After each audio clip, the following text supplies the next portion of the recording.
Brasil contra United States, nesse meio de semana o bicho vai pegar, é o Endrick. Agora os Estados Unidos vai conhecer Endrick.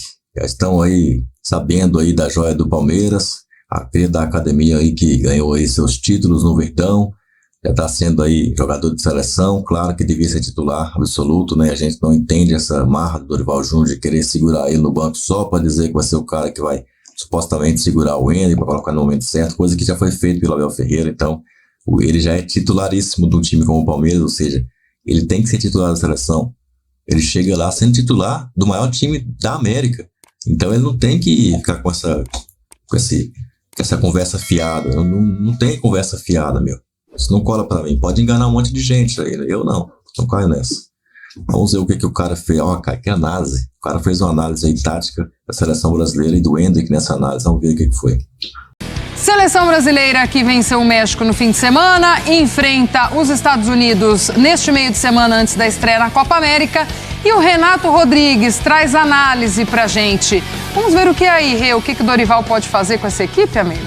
É isso, Vamos olhar para essa seleção e tentar pensar nas soluções, né, nas variações que o Dorival pode ter com esse grupo que ele convocou, com o Endrick. Se o Endrick vir a ser titular em algum momento, aonde ele entra, como ele não entra.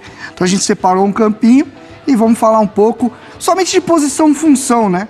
Acho que aqui a gente já tem muito claro questão do sistema, né? O Dorival gosta muito desse sistema tático 4-2-3-1, que ele pode virar duas linhas de 4, né, sem a bola, ele pode adiantar um pouco mais o Paquetá. Mas hoje dá pra gente dizer que a seleção brasileira é uma seleção que tem variação de funções. Tem jogadores que fazem mais de uma função, que fazem outras situações, então ele tem muitos caminhos aqui para testar, acho que até por isso ele está rodando um pouco o elenco.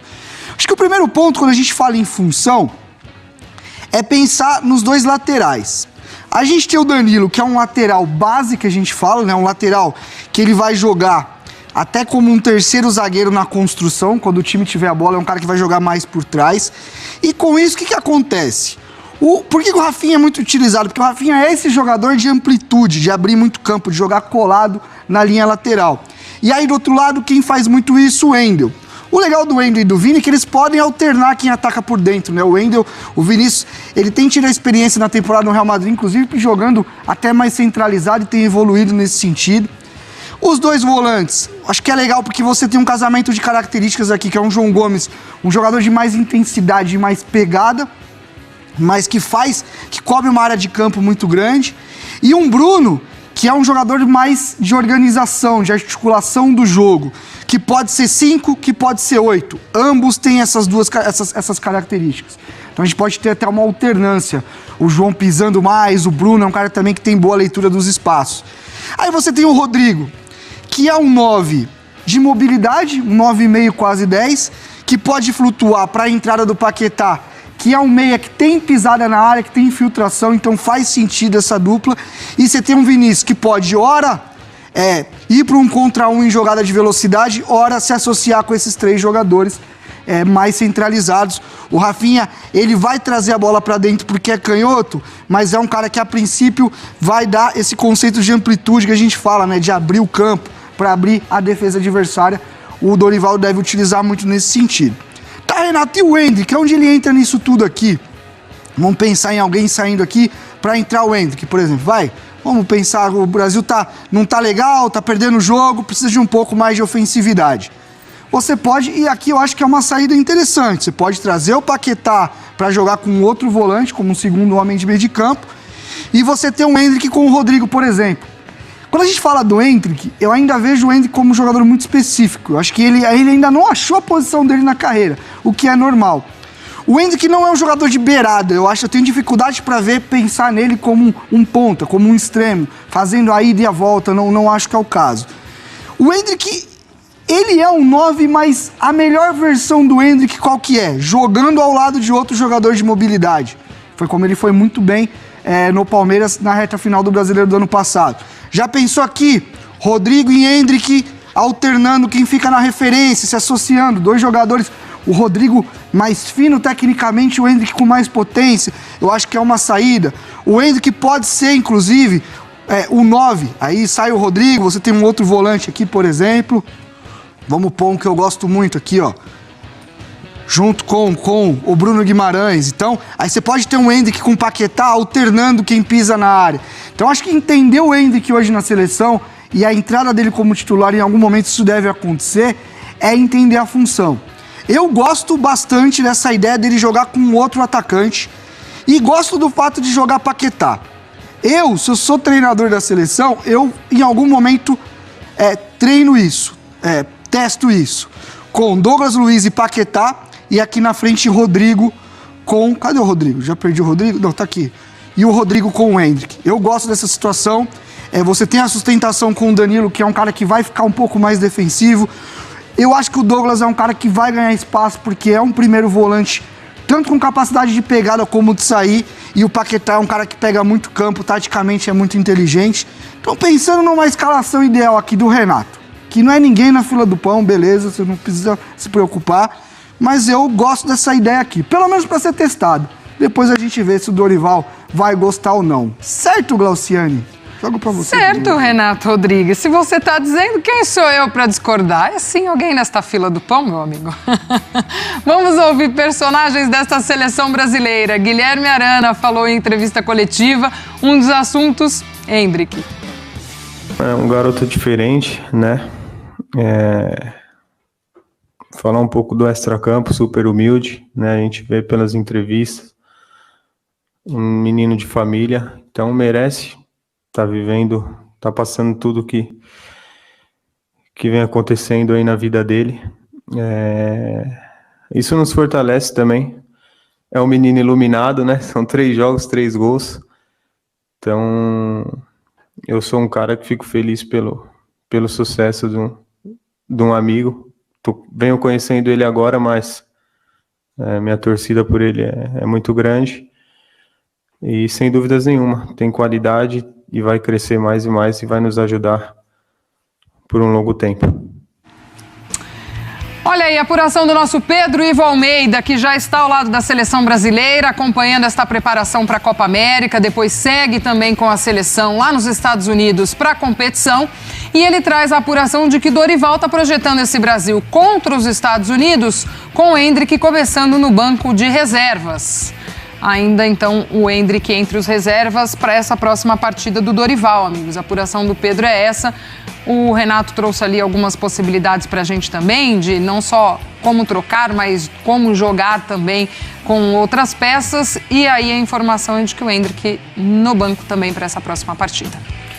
Eu acho que vai muito do que o Dorival prega e pregou na coletiva também, né? Falando sobre essa cautela, falando sobre esperar e segurar um pouquinho. Acho que com o tempo, inevitavelmente, o Endrick ele vai ser titular dessa seleção, assim. É claro que é muito poderoso você ter ele no banco de reservas, você colocá-lo e ele resolve, porque tem essa personalidade e ele tem resolvido partidas para o Brasil, mas eu acho que com o passar do tempo ele vai ser esse titular. Não agora, o Dorival segura um pouquinho, mas acho que é inevitável. Eu acho que, além disso tudo, também tem uma questão que todo treinador trabalha muito de hierarquias, né? É isso que eu falo. Dentro dos seus grupos, dentro dos seus jogadores que ele tem mais próximos, enfim, a gente vê isso em qualquer trabalho, né? Mesmo sendo seleção brasileira. Então, acho que o Dorival também tem muito isso, de algumas peças que você vê que são ali dentro dessa hierarquia dele. Acho que preferência talvez seja uma palavra um pouco a mais, assim, pra gente pegar ou não, vocês até me ajudem aí a definir, mas acho que também vai muito nessa linha, né, a escolha do seu time titular, por mais que Endrick vá, faça o gol da vitória e é esse cara iluminado que a gente tá cansado de ver entrando em jogos da seleção e decidindo, mas acho que também passa muito por isso, né, Rê? É um processo natural, 17 anos ainda, né, ele não fez 18 ainda, né? Às vezes eu me confundo, ele tá perto de fazer 18. É o famoso chegou agora. E assim, é natural, eu entendo, porque tem gente que já tá ralando lá já faz um tempo. Rodrigo, Vinícius, são jogadores que têm um pouco mais de lastro. O próprio Rafinha é um jogador que não é todo mundo que gosta, mas os últimos treinadores demonstram que ele tem importância. O próprio Dorival tem deixado isso muito claro no início do trabalho dele, como Rafinha é um cara que ele conta para ser titular. Então acho natural esperar um pouco. Tudo tá muito novo pro Endrick também. Eu prefiro que sejam essas doses mais tranquilas, não precisa ter a pressão de começar. Acho que se fosse para começar agora era o momento, né, que são amistosos, acho que ele poderia até fazer esses testes, mas assim, são testes, mas com muita importância, porque o Dorival acabou de assumir, ele tem poucos jogos até chegar a uma competição, e ninguém quer saber se ele chegou agora, se ele não chegou. Se não ganhar a Copa América, o Dorival vai ser ruim. É assim que funciona. Para a seleção brasileira, então, esse nível de insanidade fica um pouco maior, porque o treinador escala mal, convoca mal, porque não é o que eu gosto, enfim. Seleção brasileira, a coisa sempre fica meio maluca, assim. Eu confesso que antes eu ficava bravo, agora eu me divirto com a opinião sobre seleção brasileira, porque as pessoas conseguem ir de um extremo ao outro, enfim. Então é importante que ele crie, além dos testes que ele faz, que ele crie uma estrutura de time, porque ele vai para uma competição. E uma competição que, querendo ou não, já coloca em xeque se o trabalho é bom, se o trabalho é ruim. Infelizmente, a gente vai falar isso no final do mês. Eu não penso isso. Acho que a CBF fez um monte de caquinha que nos colocou numa situação agora que a gente precisa correr contra o tempo. Mas essa comissão técnica acabou de chegar. Acho que cobrança, independente do que acontecer na Copa América, a gente tem que tomar um pouco de cuidado. Lá na Copa do Mundo, a ideia já era começar o ciclo de 23 com tudo organizado. Olha tudo que a gente passou e estamos chegando agora no meio de 24 ainda com o início de trabalho. Valeu, Ancelotti. Do Dorival. Muito bem, você viu aí, às vezes eu me exalto aqui quando eu vou falar de seleção brasileira, principalmente quando tem jogador do Palmeiras no meio, porque realmente é uma coisa que não dá para entender aí por que é proibido, né? Jogador do Palmeiras ser colocado como titular da seleção brasileira. De uns anos para cá a gente vê isso acontecendo aí, né? E olha que o Palmeiras está numa fase aí que não é nenhum time brasileiro nunca esteve. Eu nunca vi um time brasileiro numa fase como esta. Nunca existiu um time que foi campeão brasileiro com apenas 3 derrotas. Nunca existiu isso. Isso ao final do campeonato, né? Nós estamos dizendo que esse time foi campeão antes mesmo de perder o terceiro jogo. Tá? Nunca existiu isso. Nunca existiu um time como esse, tá? Brasileiro, bicampeão de Libertadores, tricampeão estadual, bicampeão nacional, campeão da Copa Nacional.